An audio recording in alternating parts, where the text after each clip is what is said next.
Assalamualaikum warahmatullahi wabarakatuh. Saya Intan Nurromadona dengan NIM HR059 akan sedikit menjelaskan tentang definisi dari dan beberapa hal yang terkait dengan food recall.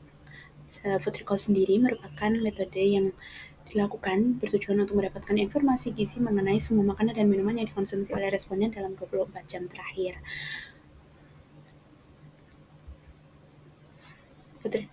Food recall sendiri ini dapat berupa dengan wawancara yang dapat dilakukan secara langsung maupun online. Kemudian responden ini diminta untuk mengingat dan melaporkan tentang jenis makanan yang dikonsumsi, porsi makanan, kemudian waktu makan dan juga cara pengolahan dari makanan itu. Selanjutnya yaitu penggunaan dan sasaran dari metode 24 jam food recall.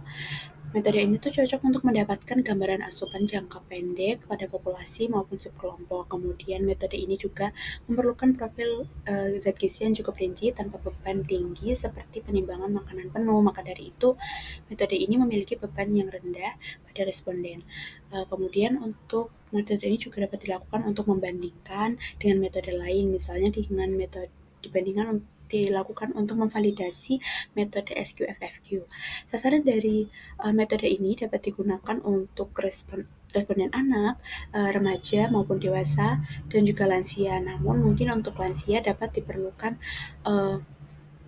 pendampingan khusus supaya dapat mengingat semua makanan yang dikonsumsi. Kemudian untuk anak-anak mungkin dapat didampingi oleh orang tua dan anak untuk usia 8 tahun, di atas 8 tahun.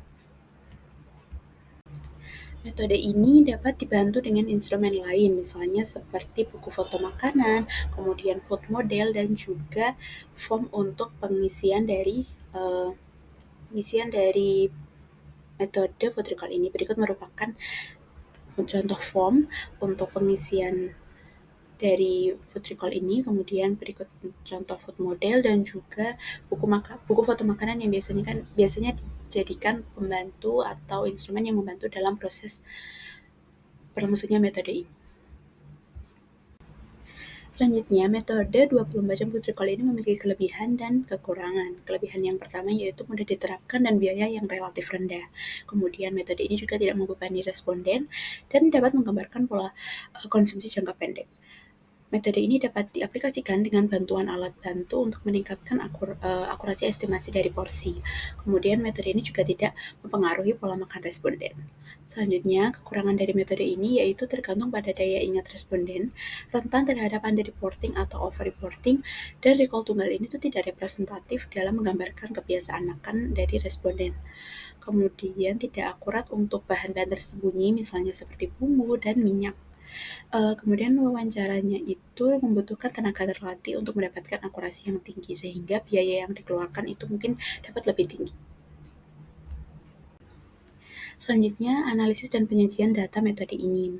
Analisisnya dapat dimulai dengan memasukkan data bahan pangan dari tiap kesempatan makan, kemudian melakukan konversi dari URT ke gram yang dibantu dengan buku foto makanan.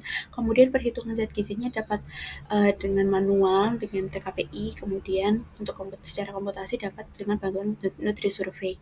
Kemudian membandingkan dengan kebutuhan responden berdasarkan kelompok usia melalui dengan bantuan AKG atau angka kecukupan gizi. Setelah dibandingkan, data dapat disajikan dalam bentuk tabel, persentase AKG dengan asupan, dan grafik perbandingan. Selanjutnya, merupakan validitas dan reliabilitas dari metode ini. Reliabilitas dari metode 24 jam food recall ini relatif rendah untuk estimasi individu, sedangkan untuk lebih cocok digunakan untuk estimasi populasi. Kemudian reliabilitasnya untuk melakukan validasi terhadap WFR dengan hasil yang menunjukkan korelasi tinggi untuk energi dan makronutrien, sedangkan rendah untuk garam dan kalium. Metode ini juga memiliki beberapa potensi bias, misalnya recall bias atau responden itu lupa tentang makanan yang dikonsumsi, waktunya makanan yang dikonsumsi, kapan responden mengkonsumsi makanan tersebut, dan seberapa banyak atau porsi dari makanan tersebut. Kemudian melaporkan diet dengan lebih baik atau social desirability. Nah, responden tercenderung untuk melaporkan makanan yang lebih baik. Kemudian juga potensi bias lainnya underreporting yang diakibatkan dari persepsi responden atau pertanyaan yang mempengaruhi jawaban. Beberapa strategi yang dapat dilakukan untuk mengurangi potensi bias ini yaitu menggunakan multiple pass questioning, kemudian standar wawancara, hari wawancara yang diacak dan tidak berurutan, kemudian pelatihan pada pewawancara, dan penggunaan alat bantu visual, misal foto, kemudian foto model, foto dan food model. Kemudian tidak melakukan recall pada hari libur atau hari khusus, misalnya seperti pada hari ulang tahun. 24 jam food recall ini dibandingkan dengan metode lainnya dari aspek tujuan, cara, periode, kelebihan, dan kekurangan. Food recall sendiri ini tuh tujuannya untuk menilai asupan aktual dalam 24 jam terakhir, sedangkan pada SQFFQ itu menilai pola kebiasaan makan jangka panjang, dan WFR itu untuk menilai asupan zat gizi aktual yang dengan akurasi yang tinggi. Caranya itu untuk food recall dilakukan dengan wawancara, sedangkan SQFFQ dengan kuesioner, dan WFR ini dengan menimbang setiap makanan yang dikonsumsi. Periode dari food recall ini 24 jam, SQFFQ ini biasanya 3-12 bulan terakhir, dan WFR ini biasanya 3-7 hari. Sedangkan untuk kelebihan dari food recall ini yang pastinya mendata asupan aktual, kemudian relatif cepat dan murah untuk surveinya. Sedangkan SQFFQ ini kelebihannya cocok untuk pola jangka panjang, murah, praktis, dan bisa pada skala yang besar. Sedangkan untuk kelebihan WFR ini tuh akurasinya paling tinggi, tidak bergantung pada ingatan, dan zat gizi dan resep yang dilaporkan ini detail.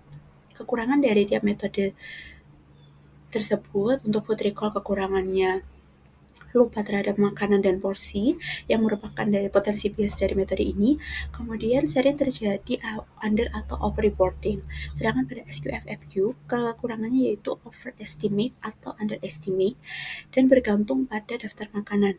Sedangkan kekurangan pada WFR ini